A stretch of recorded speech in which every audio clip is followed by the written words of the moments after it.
3 takeaways after Mariners waste 6 no-hit innings from Miranda in loss to Houston. It's not completely dark yet for the Mariners' postseason hopes, but it's getting there.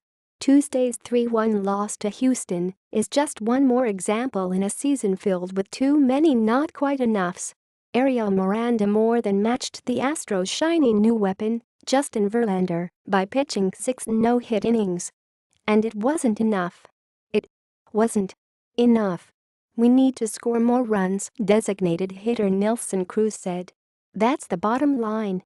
2 runs, Tuesday in a 6-2 loss, and 1 run, today, are not enough. Houston didn't get its first hit Tuesday until the Mariners were on their third pitcher. But when it came, it was loud. Cameron Maybin crushed a full-count fastball from Emilio Pagan for a 2-run homer in the 7th inning. Maybin's 388-foot drive came after Pagan replaced James Pazos, who exited after issuing a 1-out walk to Brian McCann. Pazos, 4-5, replaced Miranda to start the inning. "It was too much in the middle of the plate," Pagan said. "I think it was a 9-pitch at-bat. That deep in the at-bat, you've got to make quality pitches, because he's seen everything I've got. I didn't make a quality pitch, and he made me pay for it." The loss dropped the Mariners under .500 at 69-70 and leaves them 3 games behind the Los Angeles Angels in the race for the American League's final wildcard berth. The Angels jumped past Minnesota, which lost to Tampa Bay. The margin isn't insurmountable for the Mariners, but time is growing tight. They have just 23 games remaining and need to make a run. Wasting 6 no-hit innings from a starting pitcher doesn't help. "I'll take our chances with our club," manager Scott Servais said. "If we continue to compete like that every night, we're going to be in this thing all the way to the end. It just hasn't happened the last 2 nights." To be fair, Verlander, 11-8, was in top form too, in his first start since joining the Astros from Detroit in an August 31 trade.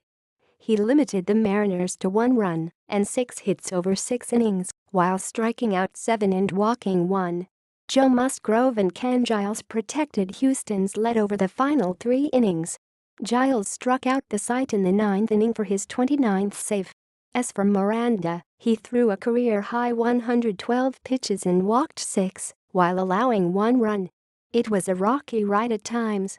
Miranda turned his right ankle in the 3rd inning and, not coincidentally, walked 3 batters before a sacrifice fly by Alex Bregman produced a run.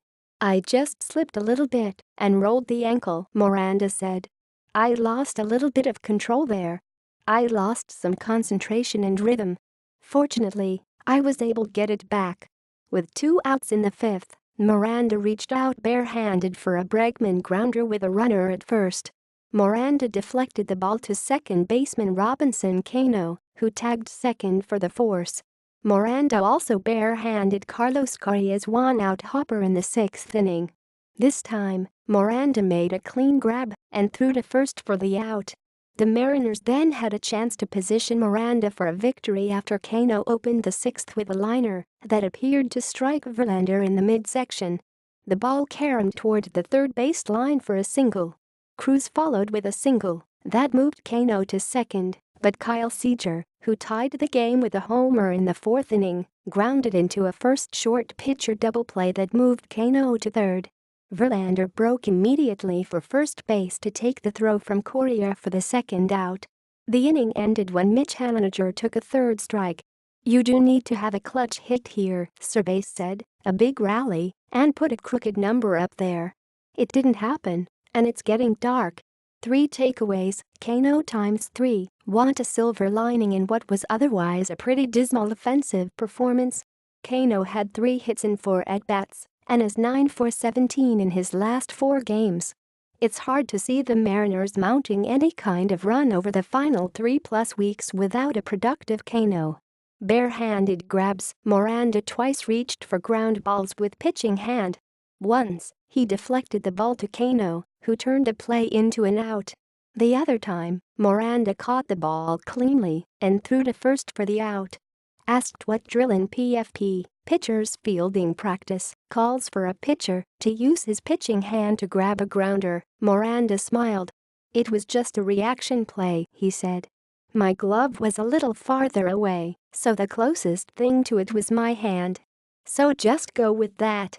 Asked if he plans to keep doing it, Miranda said, "There's always a glove, but there's a possibility of using my bare hand or even my teeth if I have to."